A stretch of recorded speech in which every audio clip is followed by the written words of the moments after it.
Happy Migraine Awareness Month, everybody. We've been talking to so many interesting people as part of our Thriving with Migraine series. And today we're talking to someone that a lot of people in the migraine community know. This is Amanda. She's the editor-in-chief of My Chronic Brain. Is that right? Did I get the title right? Yes. Okay. It's still kind of crazy to hear it, but yes. You did it all by yourself. It was fun, right? I did it with a team, but okay. Yeah, no, it started with me, but I have a good team. So. All righty. So let's start. I want to sort something out right at the beginning. Okay. Mia, Amanda. Yes.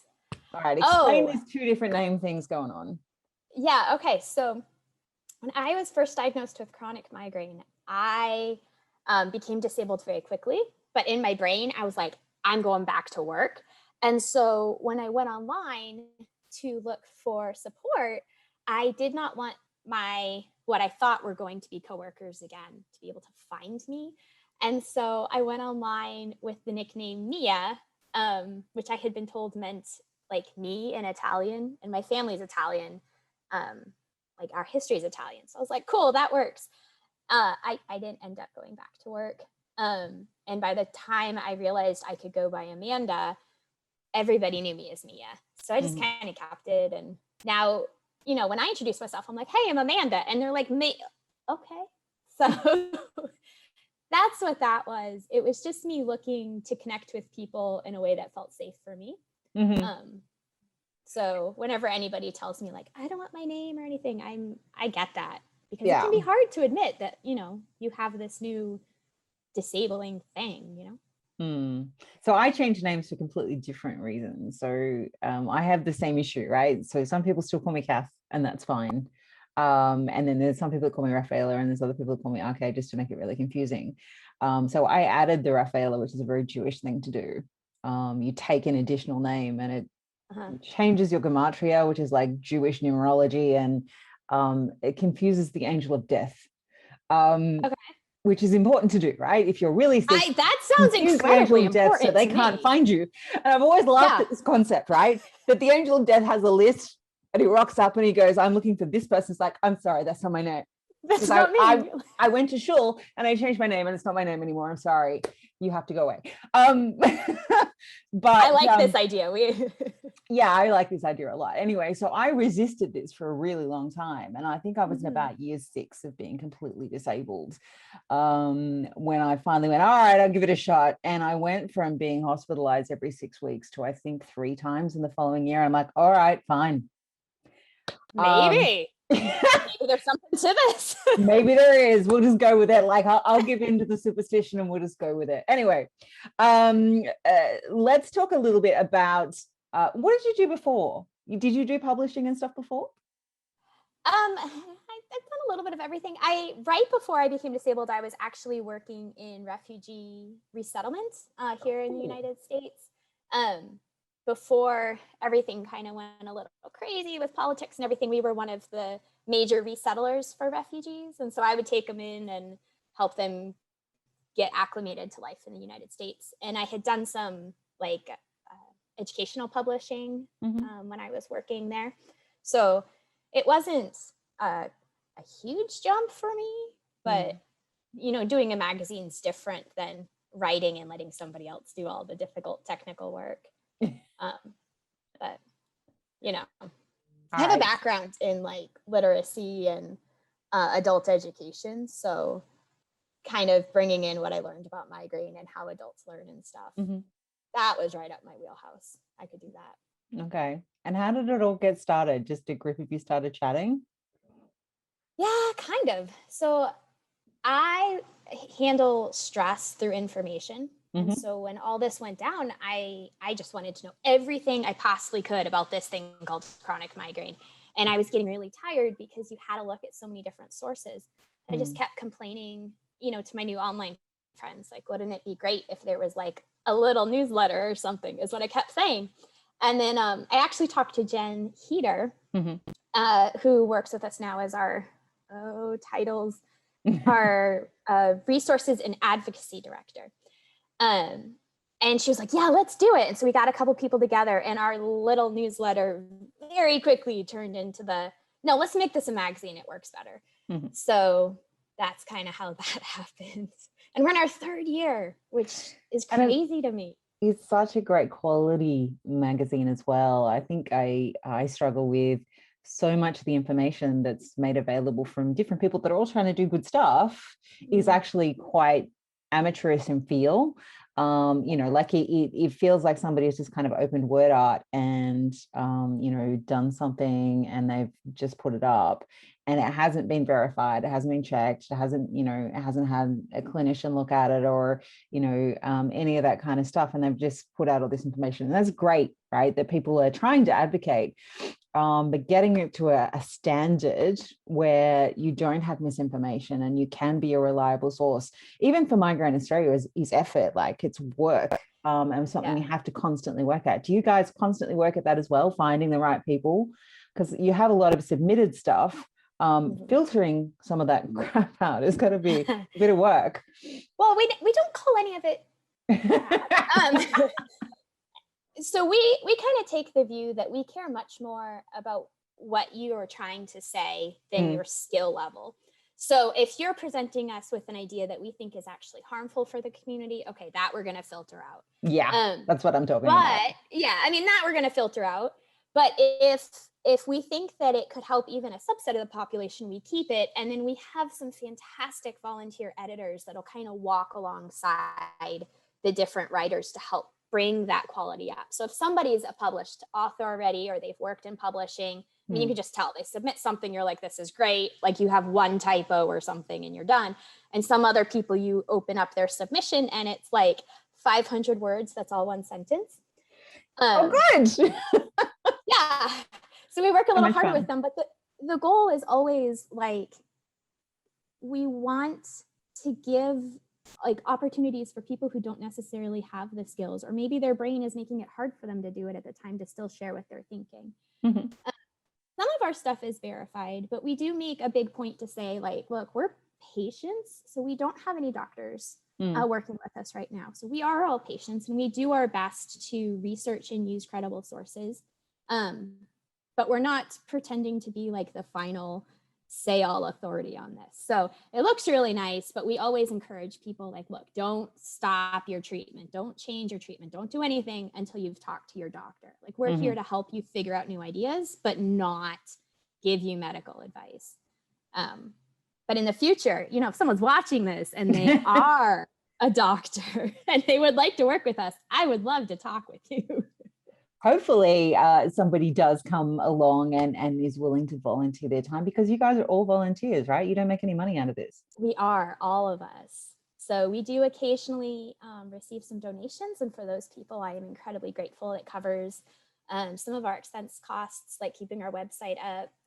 There's costs associated with, just the publishing process. But nobody who's contributing into this is getting paid. They're volunteering between 1 to 2 hours a week, all the way up to doing it pretty much as a part-time job. So sounds a lot like the Migraine Australia volunteer universe.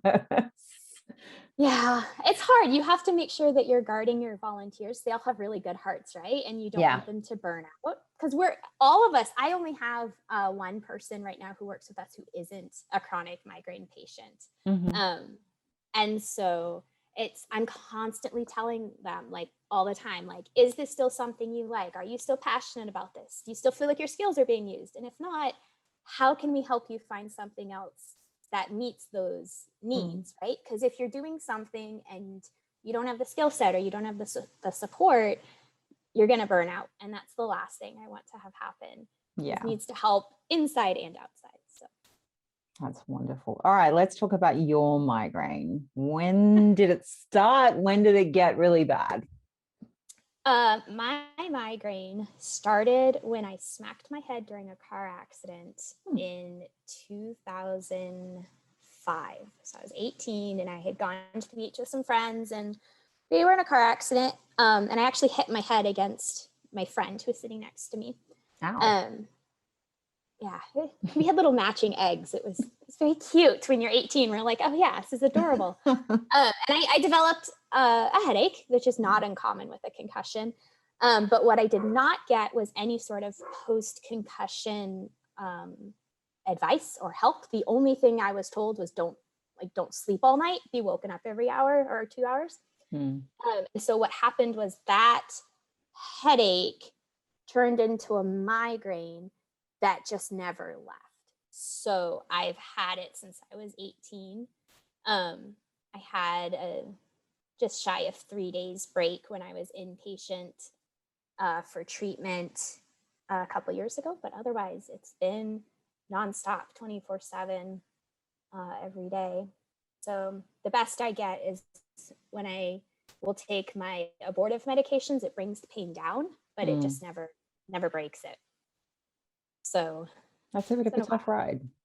Yeah, and it's unusual, and there are things that probably could have been done along the way that could have helped prevent it getting from this far, but the information wasn't known to me. It wasn't, I don't think it's something my doctors had known at the time, so I don't blame them.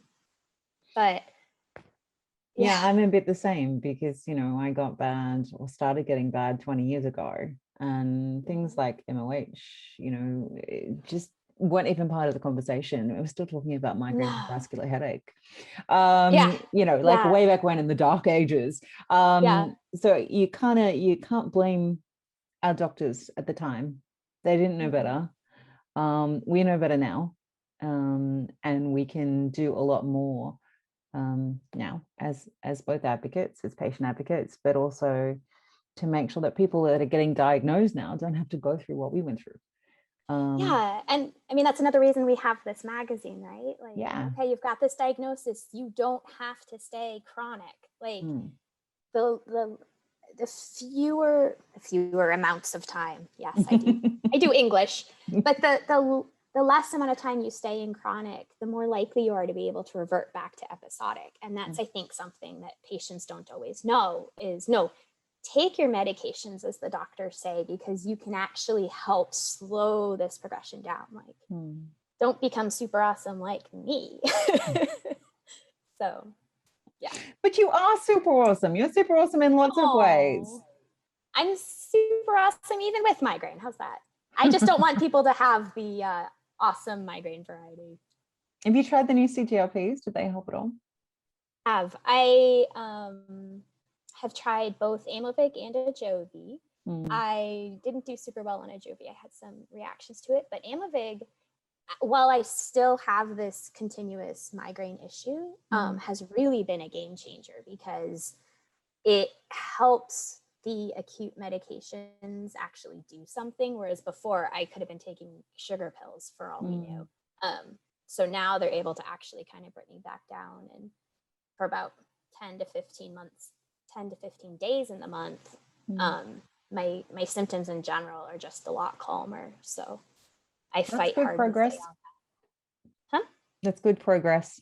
Oh, I think so. My insurance company doesn't think so. I have to explain to them about what's up, but yeah, I take that as progress. So, okay, alrighty. What would be your big tip to someone who's looking to live a more vibrant life, to thrive with migraine? What would be your one piece of advice you could give to somebody? My one big piece of advice? Okay, this is going to sound counterintuitive, but it would definitely be say no. Because there are, okay, you guys hear me out though, okay? There are tons and tons of ways to get involved. Like, all they have to do is connect with Migraine Australia, and you have so many opportunities that you can help people get involved with. And I spent a lot of time counseling people and saying, like, you know, kind of like I said a second ago, like, but what do you want to do? And like, where's your skill set and where's your passion? And if the opportunity you see the first time isn't it, say no. Like, just because you have the ability doesn't mean that that's going to actually be something that helps you as a patient in addition to the community. Like, keep looking. And if you can't find it, start asking other people. And if you still can't find it, make a magazine, you know, like, I feel like a lot of times, why not? You know, we have like this much energy, right? And so if you have this much energy and you're using it on something you're not completely passionate about, then you're still kind of sucking little bits out of yourself. And, you know, thriving with migraine is finding what you love and putting your energy towards that. So say no. I totally endorse that advice. We have the same issue, particularly with new volunteers. They want to do everything and they're not really sure about what they want to do. So we say, hey, we have this little task. Do you want to do that? And they're like, yeah, I'll do that. And then, you know, someone else asks them, we have this little task because they're still trying to find something for them to do. And they end up kind of saying they'll do all of these things they don't really want to do. And part of it is because they feel guilty, you know, or feel that kind of anxiety that, you know, they're taking over for other people that are sick or they're trying to help. And it's like, just say no. If this doesn't make your heart sing, right? You're a volunteer. Yeah. Say no. We've got a task list of a couple of thousand tasks, right? Yeah. We'll find one for you. It's just finding one. It's there. You know, it's finding one that works for you. Not just, you know, slaving away for us. So I thoroughly endorse that. And it's been really great to talk to you. I love My Chronic Brain. Please do go and check it out.